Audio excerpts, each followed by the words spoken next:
Hello, in this video, Maka and myself are going to have an in-depth look at the future of the Bad Batch in season 2 next year. We're going to be talking about what's going to happen and probably as well what should happen. So, just have a listen. It's going to be a lot of fun. Enjoy. So what are the predictions for the next season of the Bad Batch? I honestly could not tell you. The way it ended, I don't give a fuck. Yeah, but it's just like as I think we've mentioned maybe in the last episode or in our when the announcement for the second season, it's basically they'll just go back to Sid's. There'll be another mission to do, clean a Stegosaurus's butt or something, and they'll complain about being underpaid. And when they get bet, they'll have that special popcorn, and it's just like there's nothing I can see. I mean, unless it sort of aims towards A New Hope, but I don't know how many years we are now to when A New Hope was supposed to have happened. So people know it's 20, 25 years, something 20, like that. Yeah, that's when we've got 25 years of bullshit until. Yeah, well, maybe next season will lead to the climax episode where they finally, and I'm amazed they haven't done this because remind me if they have. What's the one thing they haven't done on this show that everybody else in Star Wars does? Jedis? No. Chewbacca? No. They haven't been to Mother Tatooine. They have not been to Tatooine. Everybody goes to Tatooine at some point for some reason. And I guess they have to do that in the climax of season 2 because that's where Gronk has to end up, doesn't he? So he's going to get captured by the Jawas. That's the most hopeful thing I'm looking forward to. Or, I've got another prediction. Doesn't he get captured by Jabba and gets his feet burnt? That as well, yeah. And he acquires a different voice. Maybe he was a bounty hunter, and he's been working undercover, and he's the one that gets Amiga, captures Amiga, takes her back to Tatooine, and Jabba goes, "Oh no, that's not the right one. I wanted Boba Fett." Takes it back to Tatooine inside his box. Jabba says no, and she just left there to rot. Oh, God, why do you stink so bad? Oh, rotting girl. Oh, I forgot there's a dead body inside me. Look, like I say, considering all the other backstory, I'd watch that. Would you watch this one? Here's my other prediction. I predict next season they'll encounter a horrible feral creature known as the bin chicken. Wants to lock them up. Oh my God.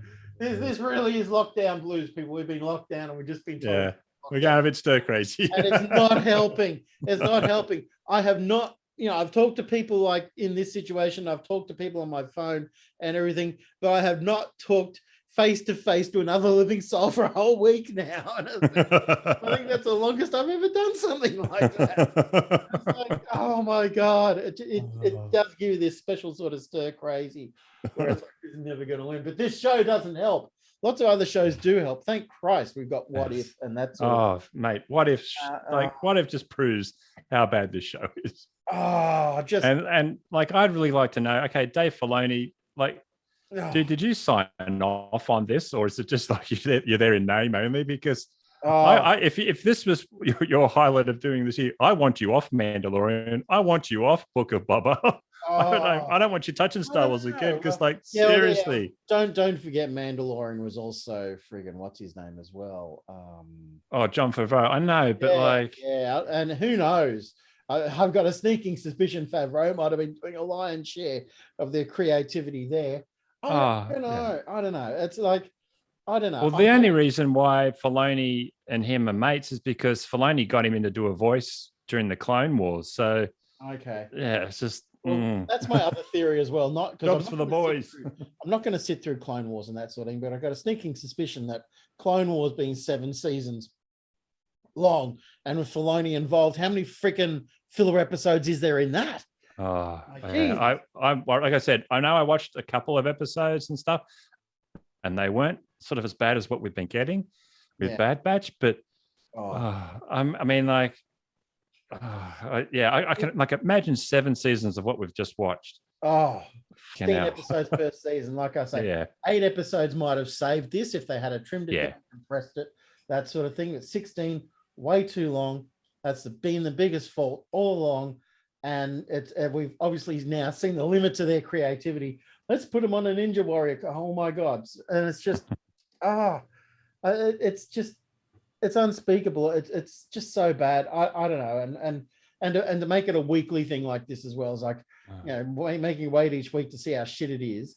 But even like seeing like I've seen like there's fanboys out there who's like, oh, it's Bad Batch time. It's like, I don't know how you can get excited for this. I mean, like, I know you and I sort of, it's ready to watch. Let's watch it sort of thing. But we're not like, Bad Batch is on. Sort of, The only thing that kind of got me in inverted commas excited was just to see if my theories were going to be confirmed, which I would have been really happy if they had been, but no. And it's like, we could go this way, the interesting way, or we could go this way, the boring way. Let's go the boring way. And it's like, Jesus. But like I say, for so much filler and all that sort of stuff. No killer. No killer. Stun gun. Pew, pew. Story boy.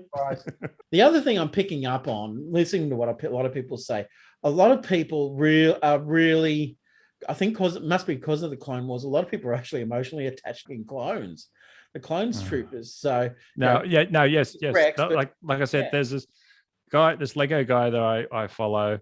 Yeah. And he just like there's I can't remember, there's an orange one. There's one that's got orange striping or something. I can't remember what his name is, and I swear to God, it sounds like he bars up over this guy. And I was just oh my God. I mean, I know when Rex turned up, he was like, oh yeah. And what was the other dude? I'm sorry. the hipster dude, not Greg. Yeah. The hipster Doogie Howser, the one that we called Doogie Howser. Howser. Yeah. Howser, when he turned up, it was like, oh. Well, just like even there was one they put up one the other day. One of the dudes from Train Spotting voiced one of the clone troopers as well, and they were all getting excited about that. And they put that up as his birthday. It's like, here's the actor, the voice actor, and he plays this clone. It's like, man, he's more famous for playing in Train Spotting and a lot of other things than playing in this shit. But of course, they make it like it's the big freaking deal. He's in the Clone Wars. Like, oh, go away, or Rebels, or whatever it is. I don't know. Obviously these people haven't watched the prequel trilogy properly, because it's like, you remember at the end of the prequel trilogy when the clones go bad and wipe everybody out. Oh, but I still love them. It's not their fault. Oh my God. So I don't know.